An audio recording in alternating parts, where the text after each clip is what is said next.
You experiment a lot with different forms. So you have some parts of your book are in the form of verse. Some of it, um, I would even say, is essay-like in terms of like you even have this part where it's almost like the narrator um, extracts their own thoughts and cites their own thoughts in a way, in a way that like maybe an MLA formatted essay would. I'm looking at page 98. Um, Oh, I mean, I brought it just so oh, I wonderful. because I don't have, yeah. And I'm just I've always and I noticed this on Oh yeah. Soul Trouble as well is you're very open ended and each section may or may not take on a different format, a different literary medium in terms of how it's presented. And I was wondering if you talk about that and how you decide Yeah. what will look, because I'm really obviously interested in how text looks on the page. I'm obsessed with it. I've always been obsessed with it. Yeah, and it's the visual artist in you, right? And I think it's the visual artist in me as well, um, trying to play with this blank white space as one would a canvas, as one would set a scene for your camera. And um, in the case of this book, a lot of it started. I had never written anything this long. I had no intention of writing a novel. It began as my thesis for my MFA. And I had a fantastic mentor who demanded page count of me. And even though MFAs, as far as they go, you're not required to finish your book, right? You have to come up with a certain amount of work, and that can be your thesis or whatever. I can't stand that, by the way. I think we all should be forced to create a start to finish something. But anyway, it's because what I walked away from that program was my book, was my debut novel. And I see so many writers, especially fiction writers, who struggle to get to that first book because they weren't pushed when they were paying to be pushed. Does that Yeah. so so I had this great mentor who said, you will give me these page counts and we will get as close as we can to a finished product.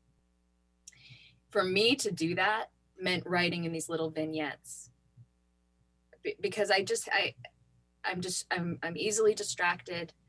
I am also a poet, and think, right, beginning with image, I think more like a poet. I think that's how my brain operates. And so the way that I was able to access this idea of like, oh shit, I'm going to write a novel. Okay, this is how I'm going to do it. And it's going to be little vignettes.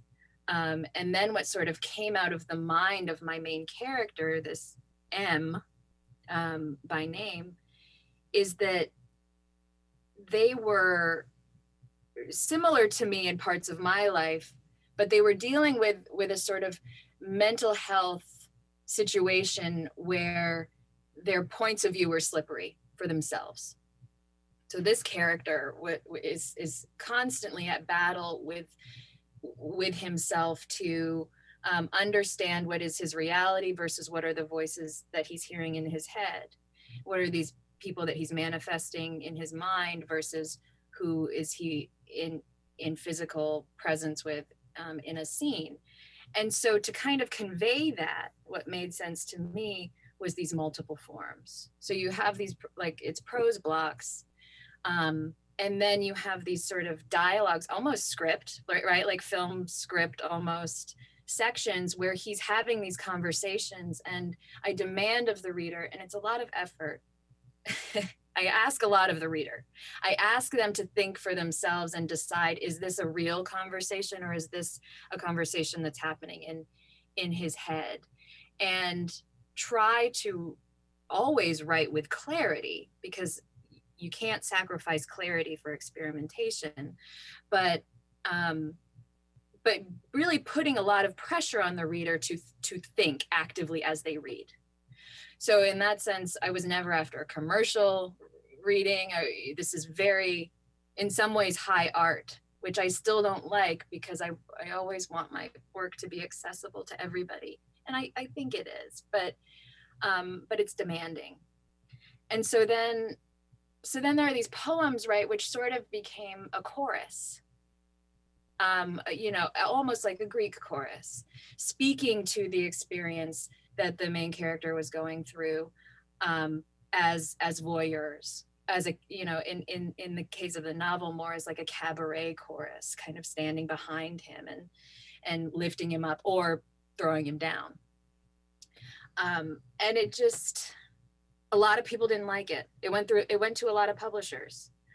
And it went to several agents as I was seeking representation. And it's not that they didn't like it, it's just they didn't know what it was. They're like, what do I do with this? What do I call this? You know, is it a novel? Well, it's pretty short.